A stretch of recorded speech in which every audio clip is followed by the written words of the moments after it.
Celui qui contrôle vos médicaments contrôle votre état de santé. Les médicaments que les Africains consomment ne sont pas contrôlés par les pays africains. Il n'y a pas de normes qui pourraient être utilisées pour déterminer si les médicaments fournis aux pays africains sont des placebos ou s'ils sont efficaces. En recevant des dons de différentes parties du monde, que ce soit Pfizer, les pays africains se précipitaient pour les avoir. Savons-nous quels sont leurs effets sur nos gens? Savons-nous ce que font les organisations qui sont les premières à répandre ces vaccins? Je viens même de penser à autre chose. Si Pfizer a déjà eu ce genre de comportement là-bas, là où c'est surveillé, imaginez un temps soit peu ce que l'on reçoit comme médicament de ce laboratoire-là ici. Aïe, aïe, aïe. Pfizer a été reconnu coupable d'avoir illégalement encouragé la prescription et fait la promotion de molécules dangereuses et inefficaces, donc j'insiste du charlatanisme aggravé, entre autres le Géodon, un antipsychotique, le Zivox, un antibiotique, et le Lyricia, un antiépileptique. Au total, 4 661 milliards d'amendes depuis 2000 seulement. Vous imaginez un temps soit peu dans un continent qui n'est pas surveillé comme le nôtre, ce qu'ils doivent produire et nous livrer. Ce qu'on consomme. Ouh! Ça me rappelle que même Nido, ce qu'on consomme dans Nido, ce n'est même pas considéré comme étant du lait. En d'autres termes, l'Union européenne ne considère pas ces produits-là comme du lait. C'est pour cette raison que le continent est à la merci des entreprises pharmaceutiques occidentales. Nous ne pouvons pas, en tant que continent, continuer à accepter que nos compagnies pharmaceutiques soient étouffées par la domination des compagnies pharmaceutiques occidentales. L'Afrique n'investit pas dans la recherche et le développement. Et aucune plainte ne réglera ce mal. Car ce monde est une jungle où les plus aptes survivent et les moins adaptés meurt. Salut à vous. Dans cette vidéo, on va écouter le professeur P.L.O. Lumumba dans une émission appelée l'Afrique de Lumumba. Et il va nous parler, nous expliquer globalement comment se passe l'industrie pharmaceutique en Afrique. Vous allez recevoir des révélations choquantes sur ce que l'on consomme. Il prétend que c'est pour nous soigner, mais c'est extrêmement grave. Et dites-vous que malgré tout ça, on réussit à survivre. Il y a littéralement un plan, une organisation d'un massacre qui se fait sur le continent africain.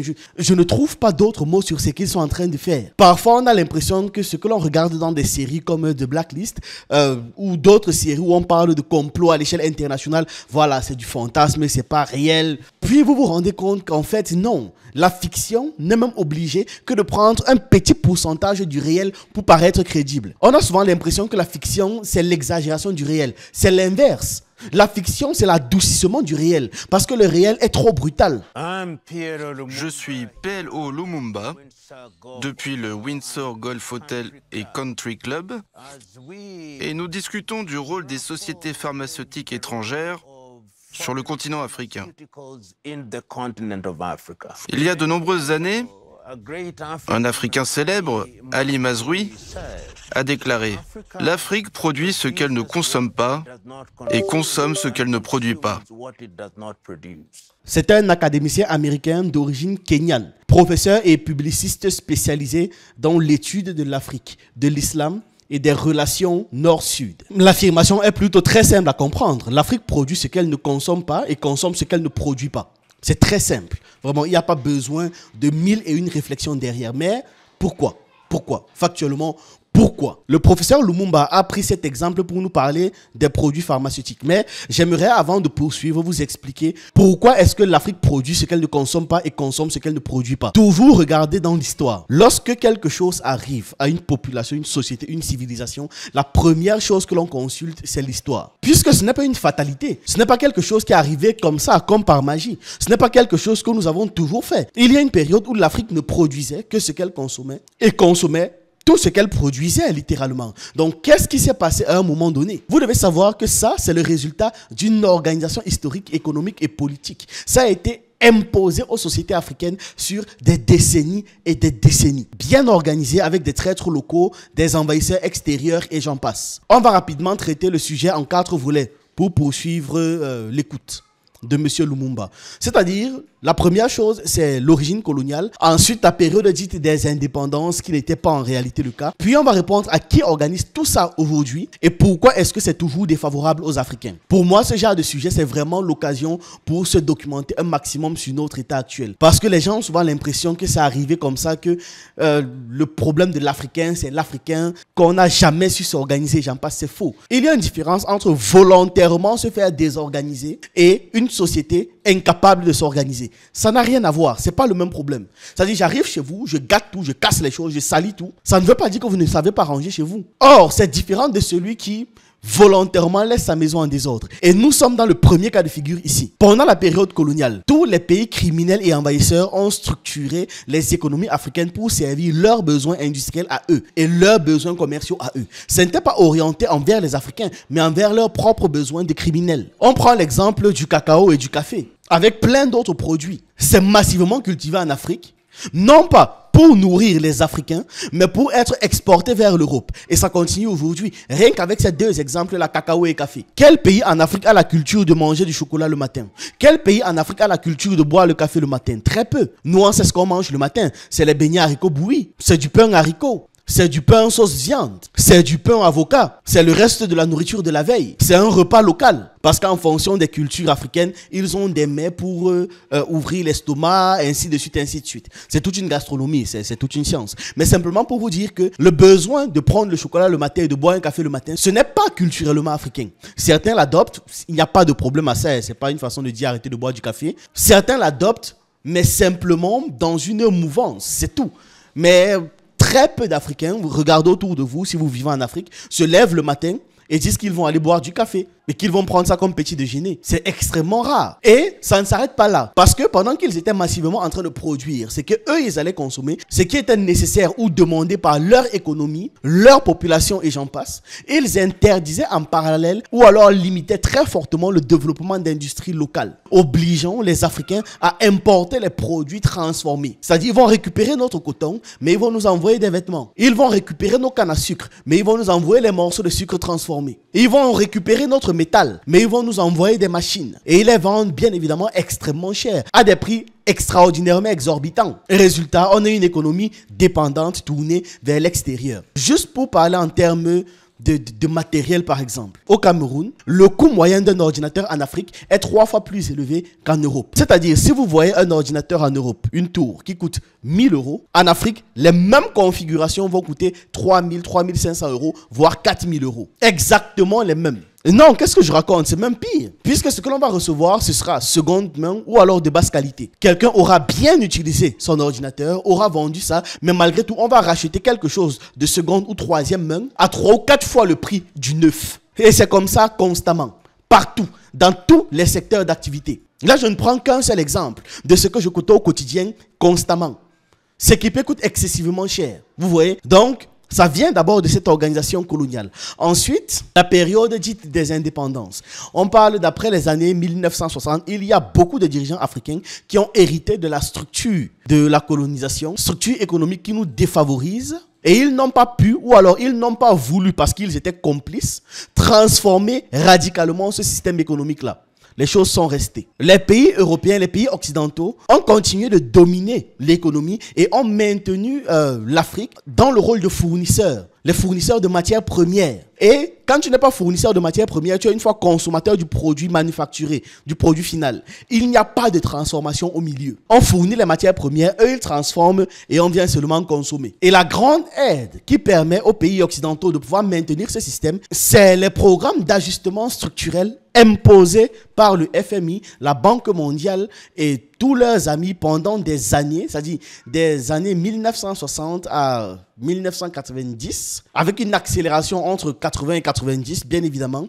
Tout ça a aggravé le problème initial. Parce que, pour ceux qui ne le savent pas, ces organisations n'ont jamais eu pour objectif d'aider les pays à se développer, les pays africains, pardon. On ne mélange pas. Leur seul rôle était de maintenir les pays africains sous dépendance. Donc, il n'existe aucune stratégie économique qu'ils ont mis en place qui était intelligente pour nous ou qui avait pour objectif de nous sortir de la situation dans laquelle on est.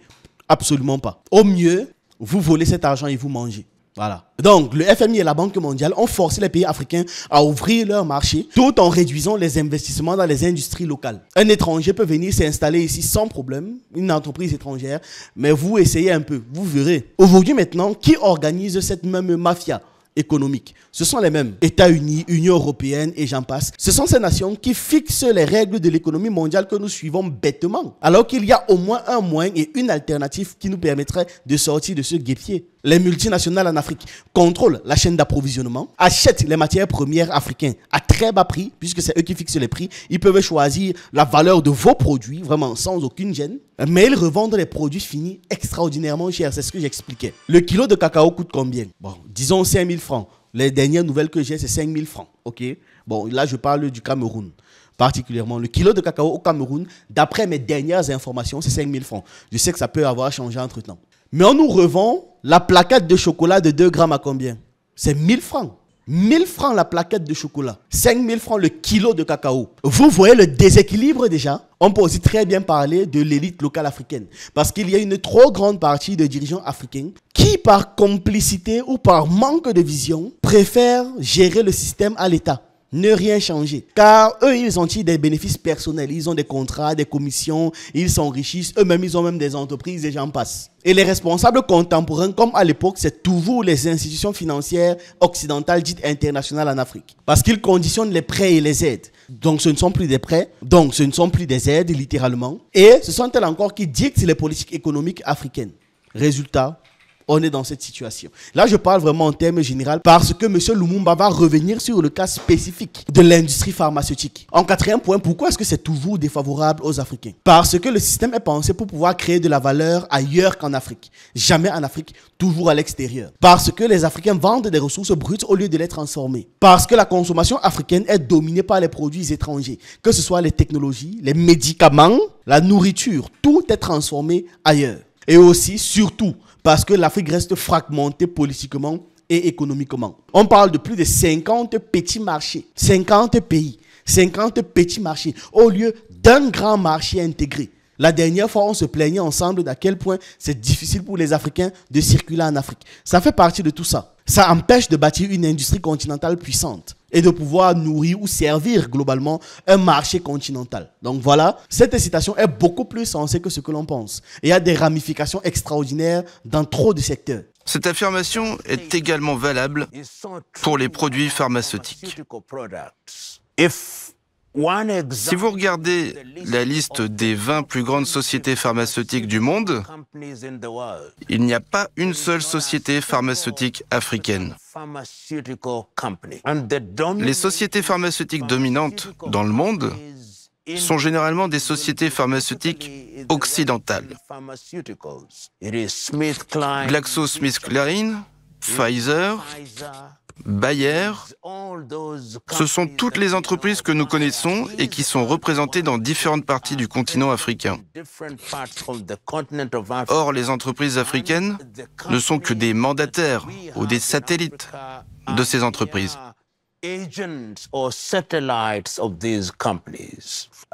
Le résultat concret est que très peu de recherches sont effectuées sur le continent africain. Par conséquent, les médicaments que les Africains consomment ne sont pas contrôlés par les pays africains. Mais c'est quand même très grave, hein? Différents pays africains peuvent avoir des bureaux de normalisation. Cependant, dans ces pays, il n'y a pas de normes qui pourraient être utilisées pour déterminer si les médicaments fournis aux pays africains sont des placebos ou s'ils sont efficaces.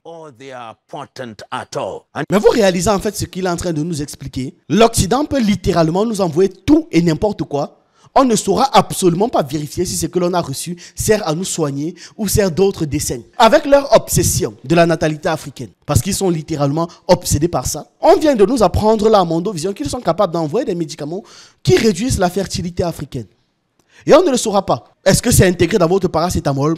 On n'en saura rien. Dans vos antibiotiques, quinine, nivaquine, pénicilline, vous n'en saurez rien du tout. Parce qu'il n'y a aucun moyen pour aucun pays africain de vérifier les médicaments qu'on nous envoie. On nous envoie juste et on dit consommer, ça sert à ça et à ça. Et en Afrique, nos docteurs disent la même chose. Bon, on nous a dit que ça servait à ça, donc voilà ça que l'on te prescrit. Et puis tu es contenté de croire ça sur parole, point. Mais ce qu'il est en train de dire est extrêmement grave. Vérifier la qualité des médicaments, ça nécessite des laboratoires très sophistiqués, du matériel coûteux et surtout des chercheurs hautement qualifiés. Mais on fait en sorte que tous nos chercheurs, toutes nos personnes intelligentes, soit à l'extérieur, soit à l'étranger, servent les étrangers, servent d'autres gens. C'est-à-dire, on en arrive à croire que les diasporas africaines sont les ennemis de leur mère patrie. On appelle quelques laboratoires nationaux, toujours extrêmement politisés, toujours mal financés, incapables de tester systématiquement toutes les cargaisons de médicaments importés. Totalement incapables. D'ailleurs, ils ne le veulent même pas. C'est un peu un problème pour eux. Est-ce que c'est là-bas où ils ont leur argent? Ils n'ont pas leur gombo dans ces affaires. Résultat, des médicaments arrivent sur le marché sans aucun contrôle. Ou alors, dans des meilleurs des cas,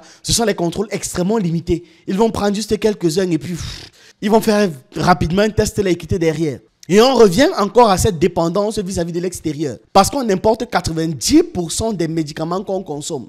Et ça vient majoritairement de l'Inde, de la Chine et de l'Europe. Donc, comme on n'a pas une forte industrie pharmaceutique locale, l'Afrique subit des produits sans réel pouvoir de négociation. Parce qu'on ne produit pas nous-mêmes. Et je viens de me rendre compte d'une chose supplémentaire en fait. C'est qu'on consomme des produits qui sont même très probablement destinés à d'autres populations. On va te dire, bon ok, le métabolisme d'un Chinois gère ce genre de comprimés. On va aussi envoyer ça en Afrique. Alors que pas forcément. On a très probablement, en fonction de ce que l'on mange, en fonction de notre environnement, en fonction des différentes bactéries de notre milieu, besoin de produits différents ou peut-être de quelques ajustements. Mais non, voilà. Ce qui fonctionne pour eux fonctionnera chez nous. Mais c'est quoi ça? Et le pire, c'est quoi? C'est que même quand ils suspectent des médicaments, donc ce sont de faux médicaments, des produits périmés ou alors des doses trop diluées, les États africains n'ont même pas aujourd'hui la capacité de pouvoir bloquer les cargaisons. Surtout en situation d'urgence sanitaire, non. Ils sont seulement obligés d'accepter tout ce qu'ils vont recevoir. Les grandes firmes pharmaceutiques imposent leurs produits via des accords internationaux. Vous voyez l'OMS, vous voyez des brevets, des conventions, venir comme ça, dire aux pays africains, désormais vous allez utiliser ça, point à la ligne. Même si c'est moins bon pour nous, même si c'est plus cher qu'un autre. Et quand un pays veut mettre en place des contrôles stricts, ou alors produire des génériques localement, donc le même genre, mais c'est produit localement, il y a une pression diplomatique et économique de fou qui s'abat sur les pays-là. C'est-à-dire, on commence, oui, le FMI, voilà, blocage de subventions, ainsi de suite. Tout le monde s'acharne sur le pays. Qu'est-ce qu'on nous donne à consommer? Jamais personne ne regarde. Et vous aurez même l'impression que, ouais, c'est chez nous, peut-être qu'en Afrique du Sud, ça va. Non, même en Afrique du Sud, en 1990, les laboratoires occidentaux ont attaqué le gouvernement de Nelson Mandela qui voulait produire des génériques contre le VIH pour pouvoir protéger sa population des versions factices qui sont sur le marché. Et tout ça n'est possible que parce qu'on a des institutions faibles et que la corruption est partout. Les agences nationales de médicaments sont sous-financées. Résultat, ceux qui travaillent là sont obligés de trouver un autre moyen de survivre. Et c'est comme ça que les systèmes de corruption commencent à se construire. On a des fonctionnaires qui ferment les yeux parce qu'ils ont aussi faim ou laissent des cargaisons douteuses passer en échange de quelques pots de vin. Et donc, ça profite au trafic de faux médicaments qui représentent près de 40% des médicaments en circulation en Afrique. 40% c'est beaucoup. 40% c'est énorme. 40% c'est indécent. Et on revient encore à ce que je disais sur la fragmentation des États africains. Chaque pays a sa propre agence, ses propres lois, ses propres procédures. Contrairement à l'Union européenne, par exemple, qui a une agence européenne du médicament. L'Afrique n'a aucune structure continentale unique capable d'imposer des normes. Non. Chacun veut son agent, sa corruption et j'en passe. Ils ont tenté un truc avec l'Agence africaine du médicament. Ça a été créé quand? En 2019 ou 2020. Je ne me rappelle pas, mais entre les deux dates là, soit 2019, soit 2020. Sauf que ça ne fait rien, hein. Rien du tout. Les agences de chaque pays continuent de tourner, enfin, si on appelle ça tourner, de jongler, et les gens qui y travaillent font tout pour pouvoir s'en sortir, mais rien. Et vous voyez comme ça, on peut décliner ça dans toutes les industries africaines. Là, on est sur le médicament, sur l'industrie pharmaceutique, parce que c'est de ça dont le professeur P.L. Lumumba parle. Si quelqu'un s'en est déjà inquiété, nous avons eu des événements récents qui nous ont montré à quel point les pays africains sont faibles, en particulier dans la production de produits pharmaceutiques dont le continent africain a besoin. Examinons la présence de ces entreprises et leur rôle sur le continent africain, en particulier dans la lutte contre les maladies de nature tropicale. Si on regarde par exemple le paludisme, qui est endémique dans différentes parties du continent africain, on pourrait penser que les pays africains et les chercheurs africains devraient prendre pied dans ce domaine et être à l'avant-garde de la production de comprimés antipaludiques. Effectivement, c'est logique, étant donné que c'est une maladie qui nous touche beaucoup. Oui, totalement vrai. Mais qu'il s'agisse de la quinine antipaludique ou d'une combinaison de médicaments, nous savons qu'ils sont produits par des sociétés pharmaceutiques occidentales. Et d'ailleurs, beaucoup d'Africains sont allergiques à cette affaire-ci. Donc, vous consommez ce médicament, mais ça affecte votre système immunitaire et vous vous rendez très malade. Et il a été rapporté qu'il y a des cas où on ne connaît pas le niveau d'efficacité de ces médicaments. En ce qui concerne les génériques, dont la production a été autorisée dans des pays comme l'Inde, force est de constater une fois de plus que les pays africains sont très peu représentés au niveau de la production de ces génériques et même de la technologie utilisée.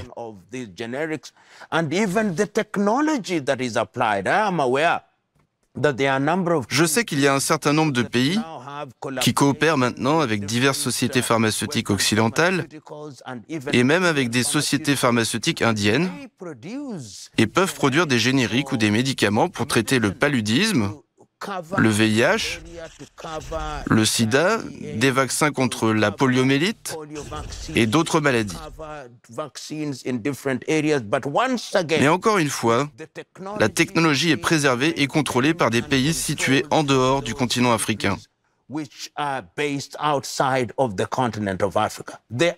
Ce qui est à la fois ironique et paradoxal, c'est que certains des ingrédients puissants utilisés par ces entreprises pharmaceutiques proviennent en fait du continent africain. L'Afrique produit ce qu'elle ne consomme pas et consomme ce qu'elle ne produit pas. Il a très bien introduit sa prise de parole. L'acquisition des ingrédients nécessaires dans les forêts du Congo, du Kenya, du Rwanda, de la République centrafricaine ou du Gabon se fait à une échelle incroyable. Cependant, peu de ces produits restent sur le continent africain.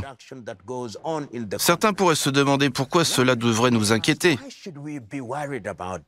Mais on doit être inquiet. Mais les personnes qui posent ce genre de questions n'ont pas fait de l'histoire des 500 dernières années entre l'Occident et l'Afrique. Mais qui peut même oser se poser la question de pourquoi est-ce que le fait que l'Afrique ne contrôle pas ses médicaments, c'est censé nous inquiéter? Mais c'est que cette personne, elle n'est même pas capable de raisonner.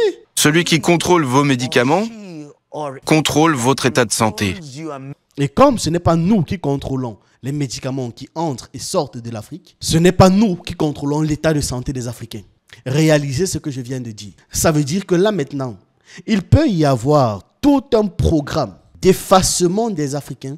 On ne saura rien. On n'aura aucune info. On est d'accord là-dessus? On peut nous donner tout et n'importe quelle maladie. On ne saura rien. Réalisez et ayez peur de ce qu'il a déclaré là. Parce que c'est la vérité. Et c'est ce qui est en cours actuellement en Afrique. Et on ne peut pas savoir. Réduisez votre quantité de consommation dans les produits pharmaceutiques au maximum.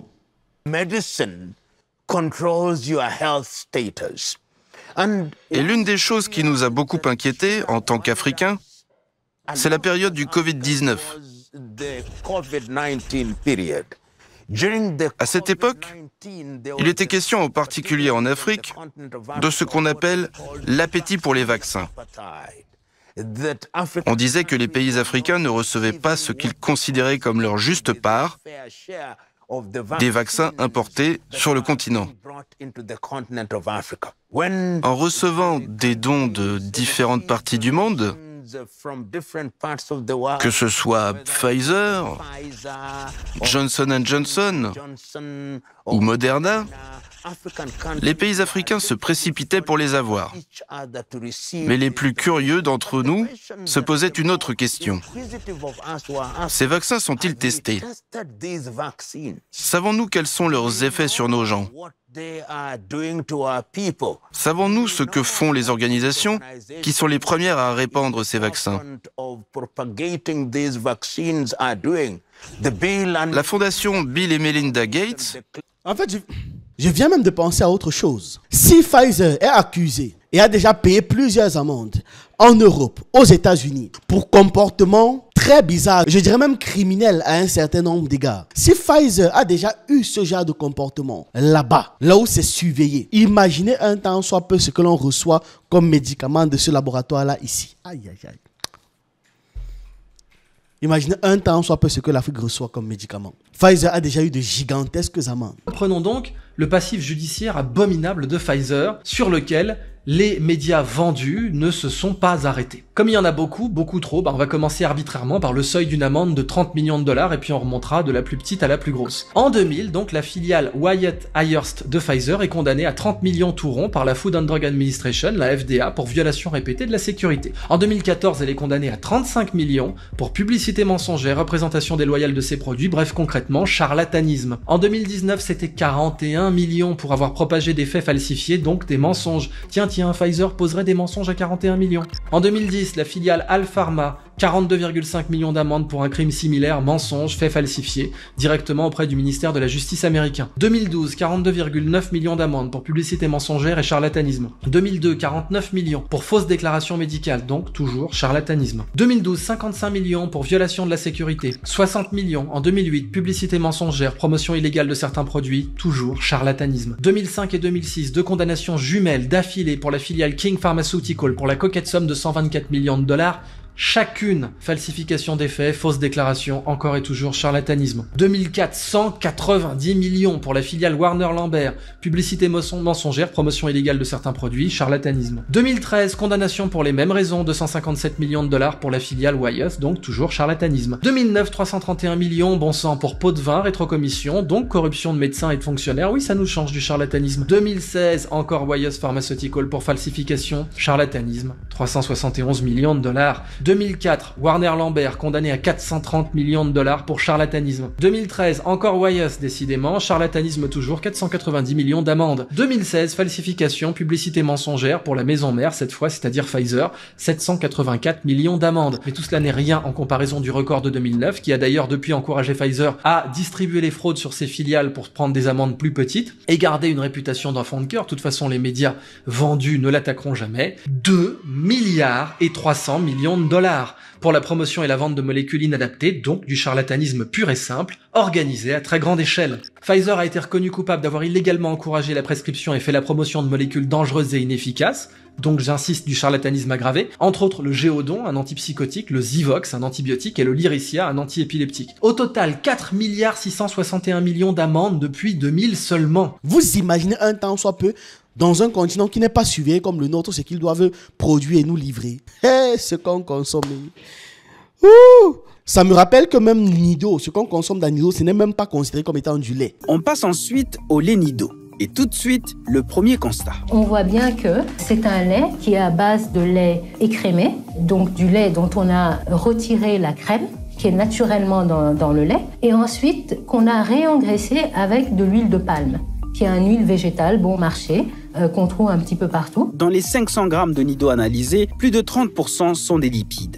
Deuxième constat. En plus de l'huile de palme, il y a du sucre à ajouter dans le Nido. Dans le lait de vache en général, il est très riche en sucre, mais en sucre naturel qu'on appelle le lactose, il n'y a pas de sucre raffiné. Et là, il y a du sucre raffiné. Ce qui porte le total des glucides à 41,41% sur 500 grammes. C'est problématique. C'est problématique parce que ça augmente la quantité de sucre raffiné que les consommateurs absorbent. Ce qu'il faut dire aussi, c'est que ce lait Nido, ce n'est pas le même que le lait Nido vendu en Union européenne. Où est la différence? En fait, les laits réengraissés à l'huile de palme, celui qu'on vend en Afrique, en tout cas au Sénégal, ne figure pas sur la liste officielle des produits laitiers de l'Union européenne. En d'autres termes, l'Union européenne ne considère pas ces produits-là comme du lait. Pour le vérifier, je suis allé dans un commerce en Europe. Alors là, je suis dans un supermarché en France, à Paris. Quand vous regardez dans les rayons, il y a du lait Nido. Et quand vous regardez, tenez, vous allez voir du lait entier en poudre. Ici, c'est du lait entier. Alors que là-bas, c'est du lait qu'on a écrémé puis réengraissé à l'huile de palme. Donc le lait, le Nido qu'on retrouve en Occident ou aux États-Unis, C'est du vrai lait Nido. C'est du vrai lait Nido. Mais chez nous, eh bien, le lait est un succès d'année. C'est un produit de remplacement. On ne peut pas appeler ça du lait. Vous entendez, ce n'est même pas considéré comme étant du lait.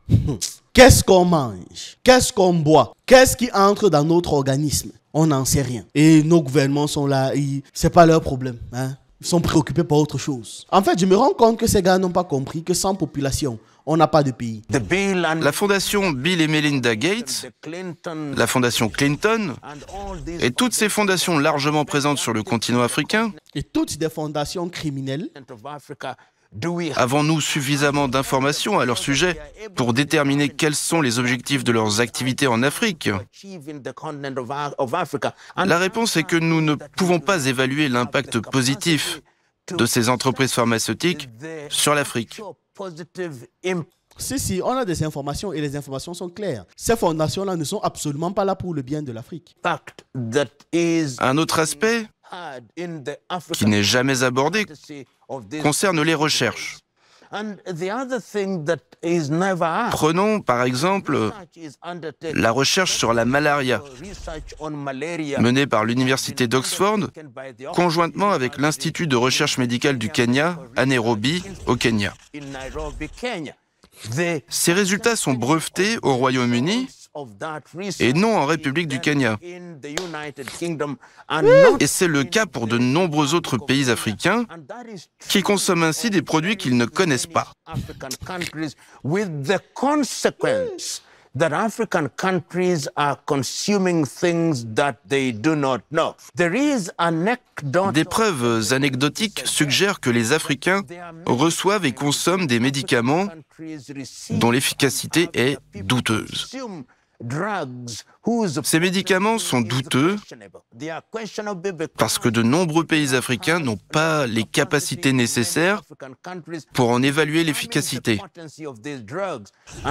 Par conséquent, nous constatons la résurgence de certains symptômes ou maladies jusqu'ici inattendus parce que les médicaments vendus à l'Afrique ne sont pas soumis au contrôle médical nécessaire. C'est pour cette raison que le continent est à la merci des entreprises pharmaceutiques occidentales. Ah, ça, c'est qu'il t'a dit. Il explique avec une telle clarté que aucune ambiguïté. Et oui, en fait, vous réalisez à quel point est-ce qu'on est vulnérable. Il y a des gens qui peuvent s'asseoir dans un bureau et décider d'éradiquer toute une population. Et la population concernée, les leaders de la population concernée, rien. Qui étaient autrefois engagés, dans un passé récent, dans la production de comprimés et de médicaments, mais dont certaines ont fermé leurs bureaux et sont revenues dans leur pays d'origine. Ainsi, ce qui était autrefois leurs usines sont désormais devenus des entrepôts à travers le continent africain. Cela soulève en fait une question cruciale. Comment allons-nous traiter avec ces sociétés dominantes?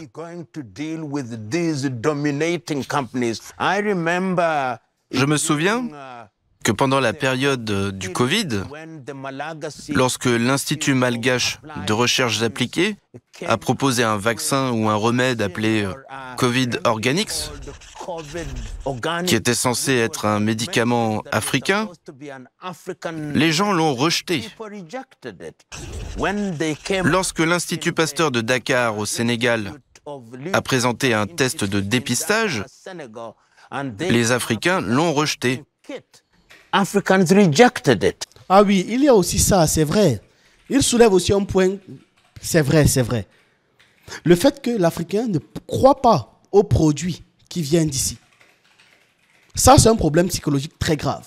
C'est-à-dire qu'au-delà des personnes qui sont corrompues, des personnes qui empêchent, des personnes qui vendent en réalité les médicaments étrangers parce qu'ils ont des intérêts à l'intérieur, c'est-à-dire des politiques qui vont signer des trucs, gérer des conventions, accepter les pressions des autres, il y a le fait que le consommateur africain n'aime pas consommer africain, même en ce qui concerne les médicaments. Sauf quand ça atteint un certain niveau.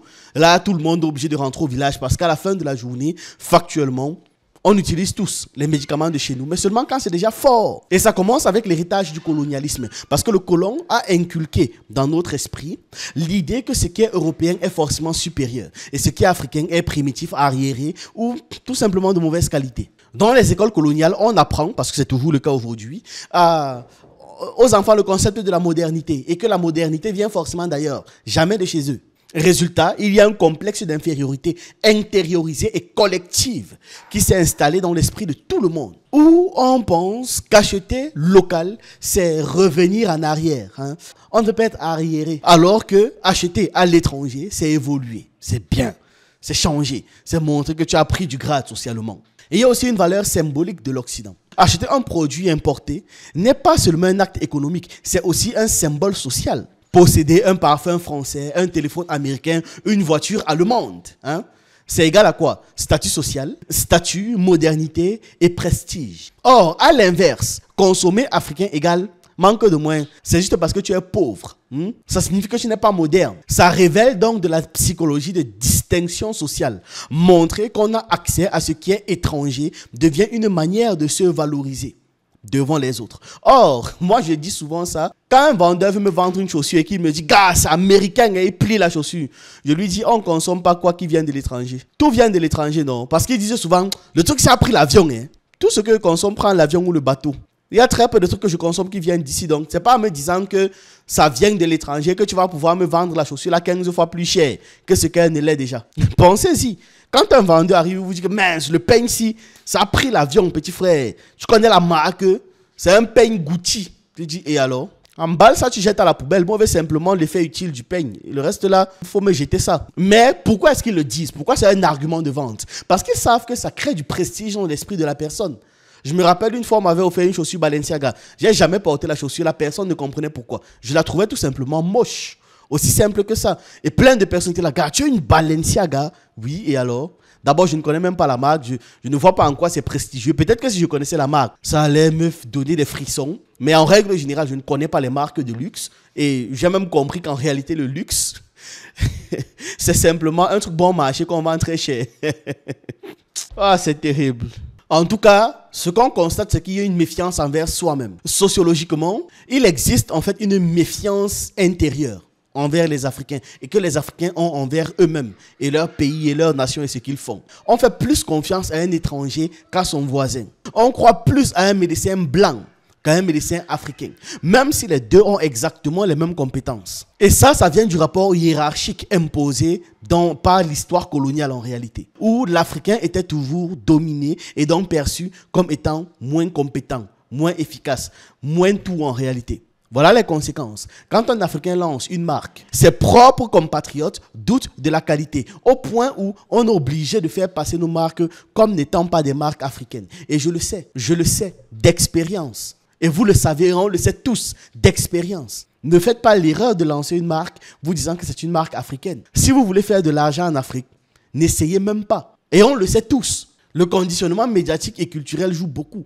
Que ce soit les publicités qui valorisent les marques occidentales, c'est très bien filmé, c'est très bien présenté. On a les films et séries, les réseaux sociaux qui présentent tous une vie occidentale comme étant le modèle à atteindre. On n'a jamais de marque africaine valorisée à l'international. Et psychologiquement, ça crée une association automatique. Qualité égale étranger, local égale bas de gamme. Point.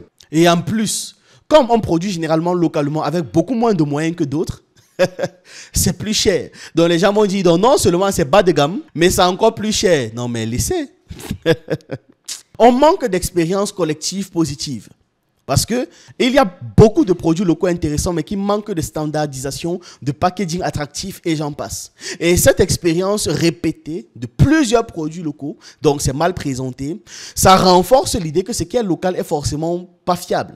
Et même si aujourd'hui, ne mentons pas aussi, il y a des gars qui font des produits extraordinaires. extraordinaire. Je mange régulièrement les chips Jokala parce qu'il n'est pas un carton sur moi. On va mettre une image. Le packaging est magnifique. À l'intérieur, il y a des lingettes. Quand tu finis de manger des chips, comme ta main est huileuse, bah, tu nettoies ta main avec les chips. C'est magnifique. Le packaging est impeccable. Et en plus, il compte améliorer. Je me demande comment est-ce qu'il va faire. Mais juste pour dire que il y a de plus en plus de produits comme ça qui arrivent sur le marché africain. Et ça convainc de plus en plus de personnes. Le truc, c'est que l'impression négative de tout ce qu'il y avait d'ancien est quand même restée. Et ça se perpétue dans la tête de beaucoup d'entre nous. C'est en fait tout juste une nouvelle génération qui va arriver et changer cette donne-là. Mais il faut qu'on l'avoue pour pouvoir en guérir. On a une aliénation et une identité très fragile en Afrique. Frantz Fanon parlait déjà de la colonisation des esprits. L'Africain est poussé à se fuir lui-même, à se dévaloriser et à chercher à ressembler à l'autre. Constamment, on est poussé à ça. Ça crée donc forcément une société où la fierté de soi est très faible, voire même nulle, voire même négative. Parce qu'il y a des gens qui se méprisent profondément. Et donc, la consommation devient aussi une manière de s'acheter une identité occidentale. Ce qu'il dit là, c'est vraiment un point majeur. Parce que quelqu'un va même vouloir se lancer et commencer à faire des produits localement. Mais vous verrez comment cette personne sera traitée. Vous verrez comment est-ce qu'il sera accueilli dans des hôpitaux. Cela en soi est révélateur de notre attitude envers les choses africaines. Il est également important que les pays africains commencent à respecter ce qui est le produit de recherche sur le continent africain. Autrement, beaucoup de ces instituts de recherche en Afrique finiront par n'être que de simples filiales d'entreprises pharmaceutiques étrangères. Exact. La conséquence en est qu'aucune recherche significative n'a lieu en Afrique. On peut espérer qu'à l'avenir, afin de réguler et de contrôler ces compagnies pharmaceutiques, le Centre africain de contrôle et de prévention des maladies et les instituts de recherche des universités africaines se coordonneront et exigeront des compagnies pharmaceutiques occidentales dominantes que, premièrement, nous établissions des protocoles de recherche afrocentrés, en particulier en ce qui concerne les maladies tropicales, qui sont largement endémiques dans cette partie du monde. En même temps, c'est normal vu qu'on vit dans une zone tropicale, donc oui. Deuxièmement, qu'en cas de recherche collaborative avec ces compagnies pharmaceutiques, le transfert de technologie ou de savoir-faire soit garanti par la loi et qu'un régime de brevets soit créé pour breveter les technologies sur le continent africain. Troisièmement, que nous nous engagions également dans des efforts délibérés de formation de jeunes qui géreront les usines. Quatrièmement, que le secteur privé en Afrique, dans le domaine de la santé, soit soutenu par les gouvernements et par le Centre africain de contrôle et de prévention des maladies, afin qu'ils soient en mesure d'entreprendre une recherche significative. Cinquièmement, il est essentiel que la plupart des fondations occidentales qui opèrent dans les pays africains soient contrôlées. Pour le moment, elles font des ravages. L'autre point essentiel concernant les produits pharmaceutiques est que les pays africains doivent maintenant insister pour que certains médicaments génériques soient fabriqués sur le continent africain en tant que contrepartie, ce qui garantirait la présence de ces compagnies pharmaceutiques sur le continent. Actuellement, beaucoup d'entre elles préfèrent faire fabriquer les génériques en Inde et dans certains pays asiatiques. Parce que les dirigeants reçoivent des petits pots de vin quand ils valident ce genre de contrat. Alors, je vais digresser un peu et parler d'un point que j'apprécie beaucoup avec cette interview. C'est la scénographie. Regardez-moi la scénographie comme elle est magnifique. Regardez la chaise sur laquelle il est assis. Très jolie. En fait, c'est rare de voir des Africains aussi bien présentés dans des médias. Surtout dans de grands médias. C'est tellement rare. Mais là, c'est parce que ce n'est pas le monde occidental. Regardez la scénographie comme elle est magnifique. L'habit du monsieur, l'environnement, le contraste, le fait qu'il y ait l'eau, le paysage en arrière, mais malgré tout l'architecture globale. La façon dont il est centré. C'est très joli. Très, très, très joli. Mais ça, c'est parce que ce n'est pas un média occidental. Vraiment, il faudrait de plus en plus qu'on puisse se présenter de cette manière. Vous savez quoi? Je viens de penser à une idée. Il faut que j'appelle mon cousin couturier. Mais c'est très joli, vraiment. Je voulais juste souligner ça, que ce soit l'habit qu'il porte, les parures, la façon dont la chaîne est placée, la chaise, le décor. Très beau. Ça, c'est une mention honorable. Je voulais absolument la faire, celle-là. Et non sur le continent africain. Ce n'est pas dans l'intérêt de l'Afrique. Autrement dit, nous ne pouvons pas, en tant que continent, continuer à accepter que nos compagnies pharmaceutiques soient étouffées par la domination des compagnies pharmaceutiques occidentales. Je devrais également dire que les Chinois sont aussi très actifs dans ce domaine. Il y a beaucoup de médicaments qui arrivent sur le marché en provenance de Chine et d'Inde. Dans la mesure où nous ne pouvons pas les tester, nous sommes dans une position très faible, ce qui ne doit pas perdurer trop longtemps. Les institutions scientifiques en Afrique qui sont impliquées dans la recherche, telles que l'Institut malgache de recherche appliquée et d'autres à travers le continent, devraient également s'engager dans une recherche collaborative panafricaine. C'est seulement de cette manière que nous pouvons tracer les limites nécessaires pour les sociétés pharmaceutiques occidentales dominantes qui maintiennent leur contrôle et continuent de nous fournir des médicaments dont les effets secondaires sont parfois débilitants pour de nombreuses personnes sur le continent africain. Et pas seulement débilitant, ça peut aller aussi loin qu'on puisse imaginer. Et quand on connaît la façon dont ces gens nous traitent, le mépris qu'ils ont pour nous, on peut, comme je dis, absolument tout imaginer et ce sera potentiellement vrai, potentiellement en cours ou en projet. La collaboration doit profiter à l'Afrique et cela exige que le continent définisse ses intérêts, forme ses scientifiques, les équipes, les finances et s'assure que la recherche et le développement occupent la place qui leur revient. L'Afrique n'investit pas dans la recherche et le développement. Et aucune plainte ne réglera ce mal. Et j'apprécie beaucoup le fait qu'il parle toujours de l'Afrique. Il a dit l'Afrique du début à la fin de son discours. Et vous voyez qu'il est afrocentré. Il est afrocentré. Il fait comprendre que les intérêts de l'Afrique, c'est l'Afrique tout entière et pas un pays. Il aurait très bien pu ne parler que de son pays, mais il comprend et nous explique que c'est un problème global que nous avons. C'est un problème civilisationnel que nous avons. Tant que nous n'investissons pas dans la recherche scientifique, nous ne devons pas nous plaindre. Il a dit nous ne devons pas pleurer. Nous ne devons pas pleurer tout le temps. Le doubleur a simplement adouci le mot. On ne doit pas tout le temps pleurer. Nous devons plutôt prendre nos responsabilités,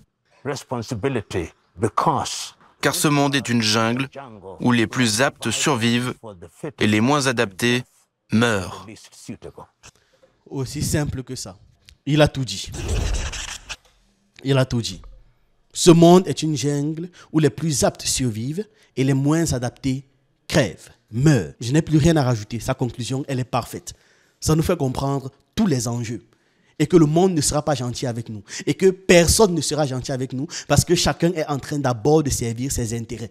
Et nous, en tant que communauté, civilisation, on doit servir nos intérêts. Ce n'est pas pour rien que les gens font tout pour qu'on soit divisés.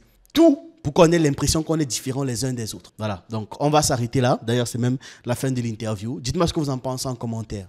J'attends vos avis, vos analyses et on se retrouve une prochaine fois. D'ailleurs, je viens de penser à un truc. Peut-être qu'on doit faire en sorte d'avoir des initiatives collectives de temps en temps. Est-ce que parmi vous, il y a des gars qui font des gestions de projets et j'en passe? Ça pourrait être intéressant que même entre nous-ci, là, on puisse déjà organiser de petits trucs en règle générale. Qu'on puisse s'organiser pour certaines réalisations et on pourra toujours pousser au fur et à mesure. Bref, on pourra en reparler. À la prochaine.